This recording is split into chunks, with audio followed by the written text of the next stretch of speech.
Hi guys, ito na naman. Gawa tayo ng warag inab. Kanin siya, tapos itong dahon na to ay dahon ng grapes. Sa Arabic kasi yung dahon ng grapes is inab. Kaya, tapos lukot-lukotin lang, ganyan. Liitan lang. Higpitan konti. Ayun na, bilis lang. Parang suman. Suman sa atin. Tapos pag iluto siya guys, ang ibabad nito, lemon lang. Lemon lang ang ibabad dito. Ang parang pang tubig niya.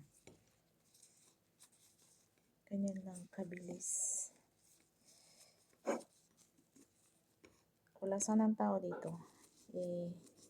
Iniwanan naman ako ng tatrabahuin. Kaya, pero mabilis na to guys kasi isang jar lang to. Dati dalawang jar yung gagawin ko. Ano yun jar 200 pieces. Yung ito 100 pieces lang. Bilis lang. Pag tinatamad ako masyado, dudublehin ko. lalo na pag maliliit yung dahon. Kasi pag maliit yung dahon, manglusot ang iyahang mga kanon, mga bugas.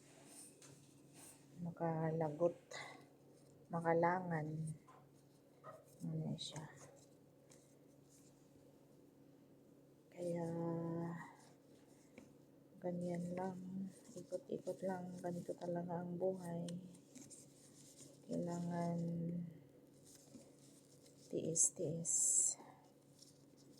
Makamtan din ang